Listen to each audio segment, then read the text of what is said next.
Well, okay, gang, fasten your seatbelts. We are now entering the period of the course where you'll start to collect a portfolio of churches and still more churches.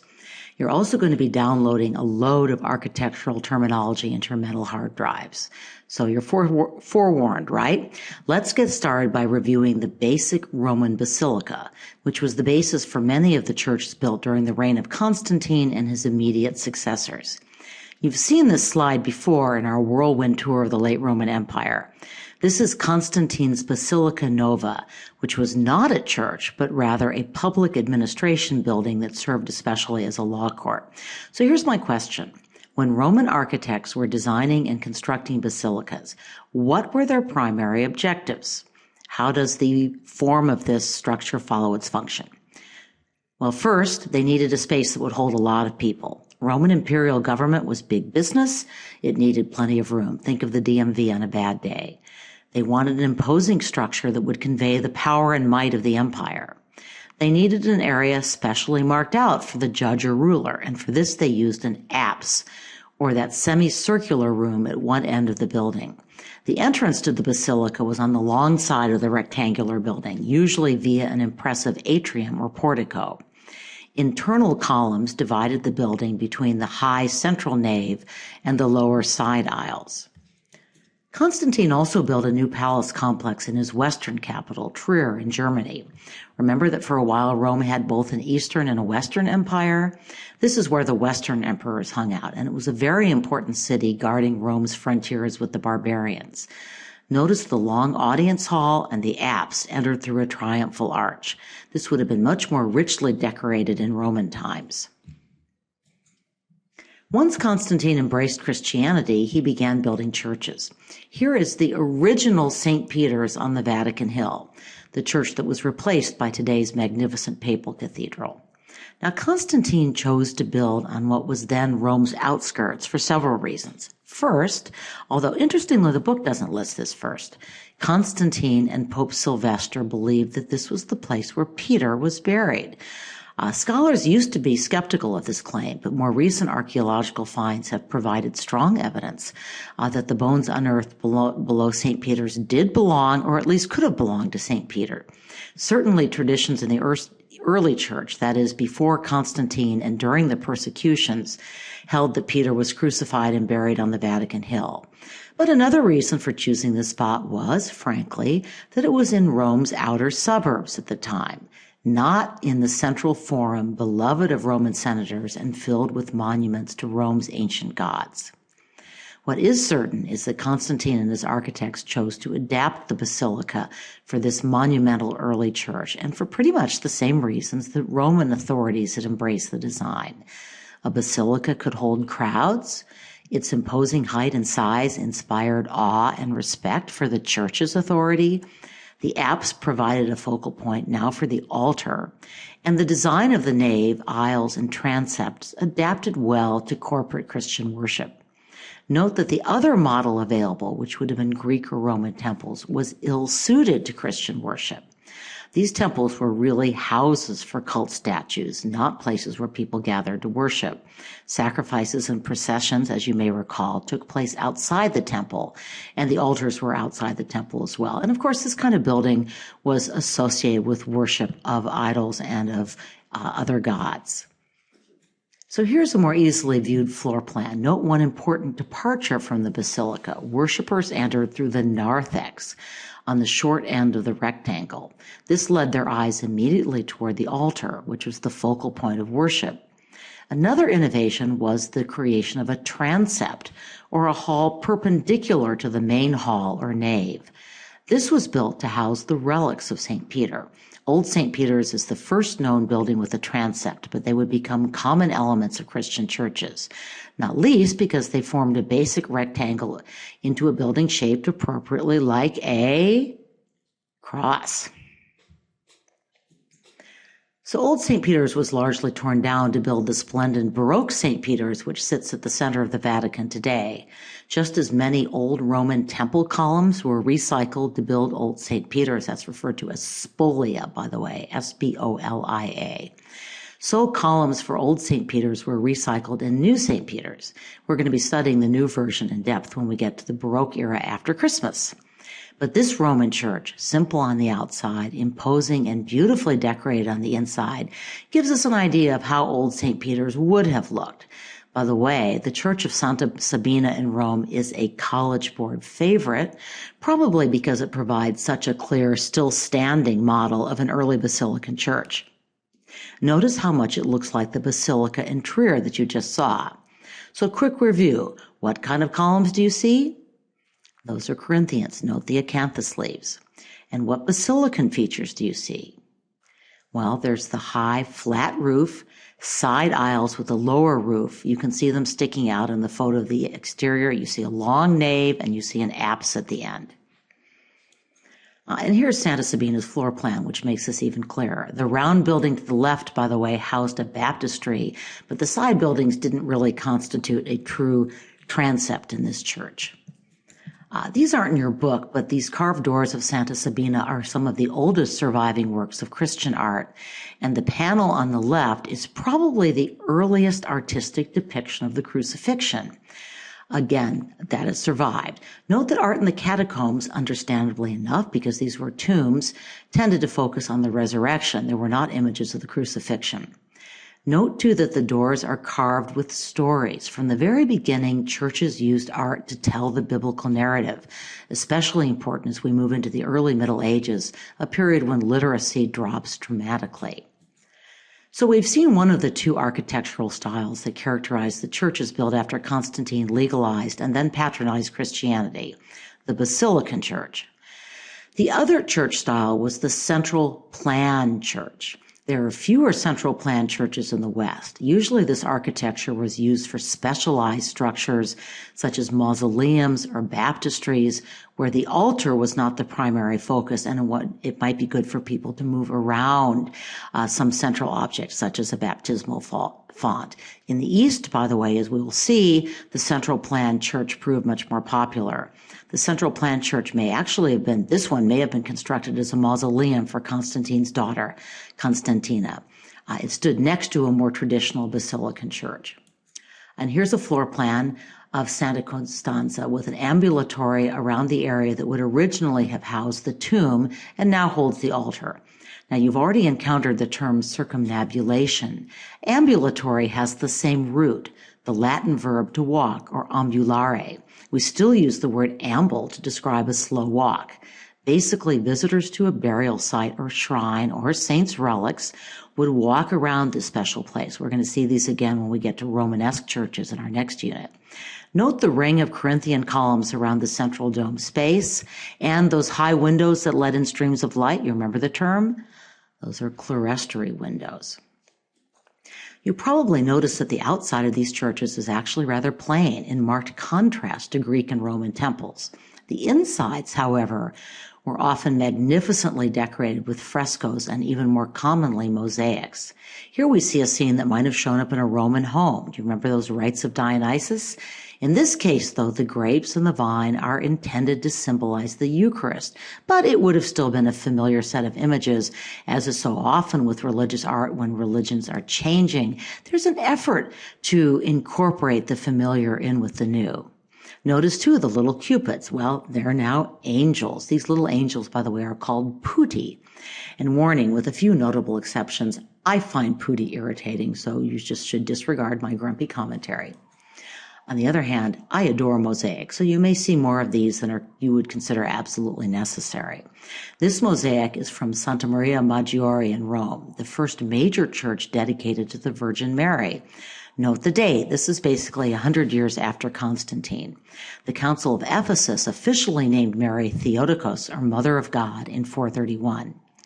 In this mosaic, we see Abraham with a boy who prefigures his yet unborn son Isaac heading into Canaan, represented by a building that may itself be a representation of a church. And by the way, this is also, of course, prefiguring the story of Christ, one of the reasons why the story of Abraham and Isaac was so popular in Christian churches. We also see Lot and his daughters leaving the bright lights of the city leaving for the bright lights of the city and the disaster that awaits within. Notice the head cluster, which will be an increasingly common way of depicting groups of saints or apostles. Tesserae are small colored tiles that increasingly were made of glass. This allowed a much greater variety of color, but they served an even more important function. What was it?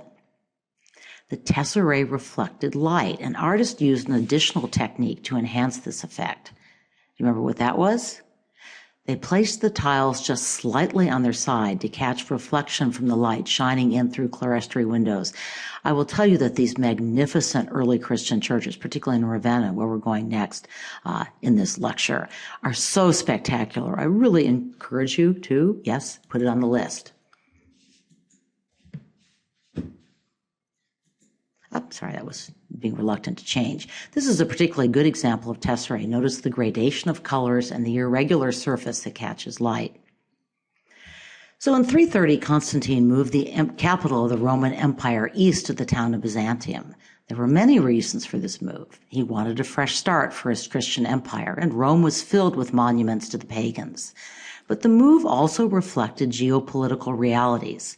The west was increasingly under siege from Germanic tribes.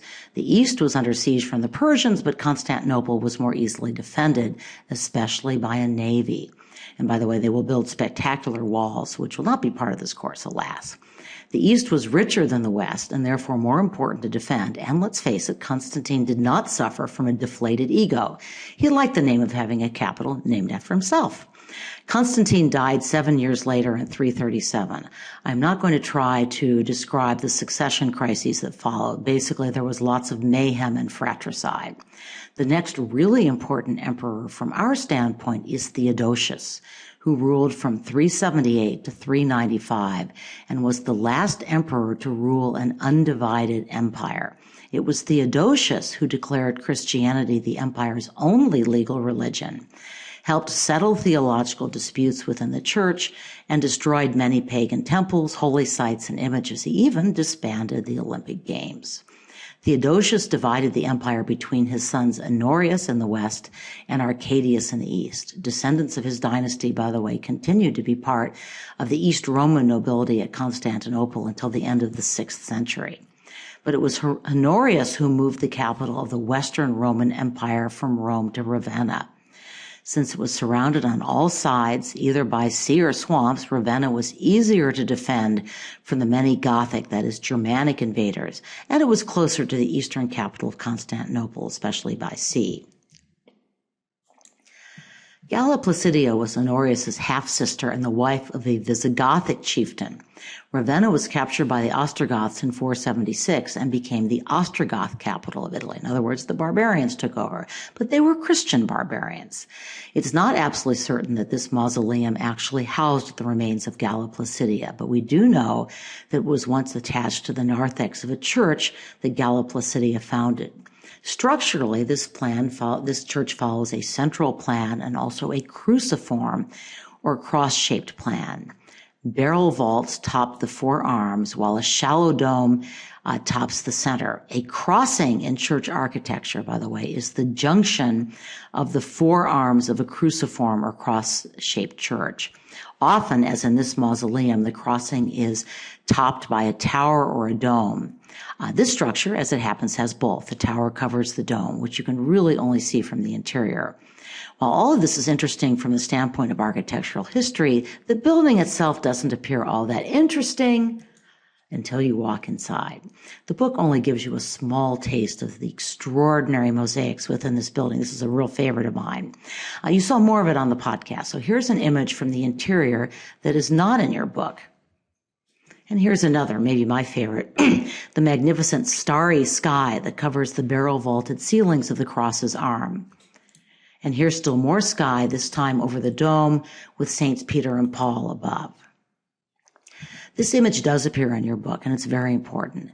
The mosaic is notable for a number of reasons. So, first of all, how does this depiction of Christ differ from the others you've been seeing? Well, notice it's not stiffly frontal, for one. I would call this not an entirely natural pose, but clearly more informal and relaxed than the stiff Christ that we're going to see in the next mosaic. We also see careful depictions of the natural world. The figures have volume and they cast shadows. So Christian artists have not yet abandoned the techniques that classical artists used to create an illusion of space on two-dimensional surfaces, such as shading or modeling. Notice also that this is a lunette, or a decoration that fills a semicircular space at the end of a barrel vault. We're going to see many more of these. The Ostrogoth king Theodoric wanted his own palace church. Here again we see a relatively simple basilica style. Note the floor plan on the right and a plain exterior. And here again we walk in the door and wow, our eyes are drawn down the nave toward the altar, but only if we can keep from being distracted by the spectacular mosaics that cover almost every surface. I will tell you, when I was there, I could not keep from being distracted. So although these fellows look like Roman senators, the figures between the windows are actually Old Testament patriarchs and prophets. The top panel shows scenes from the life of Christ. The lower panel dates from a later period and shows a long procession of saints. But this is the mosaic I was referring to just a few minutes ago. What's changed since the Good Shepherd mosaic on the Mausoleum of Galla, Placidia? Well, Jesus is still youthful and he's still beardless, but in this mosaic, he is stiff and entirely frontal. This is Christ as God, not as the approachable young man of the earlier mosaic. The natural details, the plants, the animals, the landscape have pretty much disappeared. Blue sky is given way to what? To gold, which will be very typical of Byzantine art. The robes are shown much more abstractly. We really don't have any sense that there are actual bodies underneath. Overall, there is little sense of space or volume. Illusionist techniques, or again, what we call modeling, have largely disappeared. It's easy to assume that artists are just losing their grasp on old classical techniques, and that may be part of the story. But much more significant, there is a theological shift in art, which you're going to see even more strongly when we get to Byzantine art of the Eastern Empire. This is Christ as God Almighty, as the incarnate, as the ruler of the world. We're going to pay a lot more attention to illuminated manuscripts in later chapters, but let's just note for now that they also represent a very important element of Christian art. Only one page from the Vienna Genesis appears in your textbook. This is an illustration of the story of Rebekah meeting Isaac's representative, who's off looking for a wife for Isaac. Note the continuous narrative. We see Rebekah coming to the well, and just below we see her meeting with Eliezer. The sexy lady by the spring seems rather like a water nymph, rather out of place in a Christian book, and evidence that pagan images would persist well into the Christian era. Note, too, the colonnades along Rebekah's path. Oops, doing something fancy there. Here are some more images from the same text. While the narratives show movement, the figures again seem rather stiff and stylized, although still somewhat more naturalistic than the mosaics. Here's another early 6th century Greek manuscript, which gives us the earliest illustrations from the New Testament. We see Christ before Pilate with a simple ground line serving to establish the narrative registers. The term diptych, by the way, refers to a two-panel painting. In this case, it occupied 2 folios, or sheets of vellum, calfskin. So what's different about the figure of Christ in this illustration? Well, he's now older and bearded. At least one art historian I've listened to suggests that this was partly to make him look more like Jupiter, and therefore more familiar as a godly creator figure for Romans who were converting to Christianity. And here we see the raising of Lazarus, again shown in continuous narration. These ivory carvings demonstrate that the theme of Christ's suffering and resurrection is beginning to enter Christian art. But it's a mistake to think that pagan art disappears altogether between Constantine and Theodosius. Especially in Rome, the senatorial class would cling to the old gods and to classical artistic styles really for another generation or two. Even the invading Ostrogoths converted to Christianity. Even when this happened, the pagan art eventually disappeared, only to be rediscovered in the Renaissance. In the next set of lectures, we're going to move into a world dominated by the Christian religion, the art of Byzantium, or the Eastern Empire.